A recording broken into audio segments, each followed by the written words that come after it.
Caps for Sale. A Tale of a Peddler. Some Monkeys and Their Monkey Business. Once there was a peddler who sold caps, but he was not like an ordinary peddler carrying his wares on his back. He carried them on the top of his head. First, he had his own checked cap, then a bunch of gray caps, then a bunch of brown caps, then a bunch of blue caps, and on the very top a bunch of red caps. He walked up and down the streets holding himself very straight so as not to upset his caps. As he went along he called, "Caps! Caps for sale! 50 cents a cap!" One morning he couldn't sell any caps. He walked up the street and he walked down the street calling, "Caps! Caps for sale! 50 cents a cap!" But nobody wanted any caps that morning. Nobody wanted even a red cap. He began to feel very hungry, but he had no money for lunch. "I think I'll go for a walk in the country," he said, and he walked out of town, slowly, slowly, so as not to upset his caps. He walked for a long time until he came to a great big tree. "That's a nice place for a rest," he thought. And he sat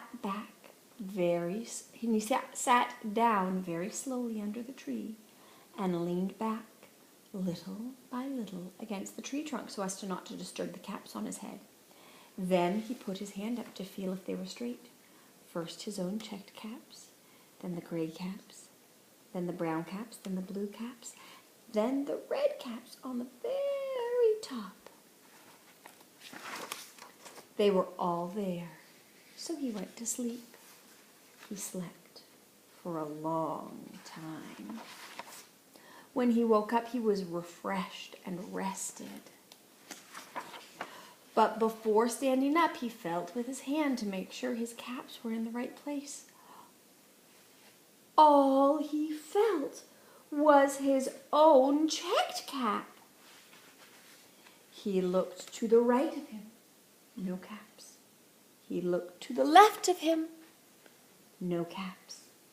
He looked in back of him. No caps. He looked behind the tree. No caps, that's right. Then he looked up into the tree, and what do you think he saw?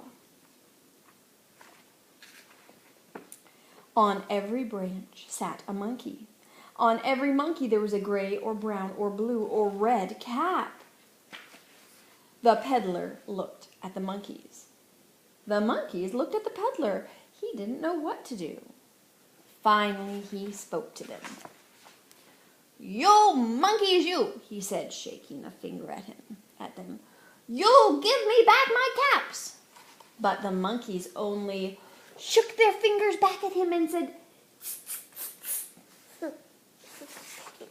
This made the peddler angry, so he shook both his hands and he's at them and he said, "You monkeys, you, you give me back my caps." But the monkeys only shook both their hands back at him and said, "Tss, tss." Now he felt quite angry. He stamped his foot and said, "You monkeys, you better give me back my caps." But the monkeys only stamped their feet back at him and said, "Tss, tss, tss." By this time the peddler was really very, very angry. He stamped both his feet and shouted, "You monkeys, you must give me back my caps." That's right, the monkeys only stomped both their feet back at him and said, "Tss, tss, tss." At last he became so angry that he pulled off his cap and threw it on the ground and began to walk away. But then each monkey pulled off his cap, and all the gray caps, and all the brown caps, and all the blue caps, and all the red caps came flying down out of the tree. So the peddler picked up his caps and put them back on his head. First his own checked cap, then the gray caps, then the brown caps, then the blue caps, then the red caps on the very top. And slowly, slowly, he walked back to town calling, "Caps! Caps for sale! 50 cents a cap!" The end.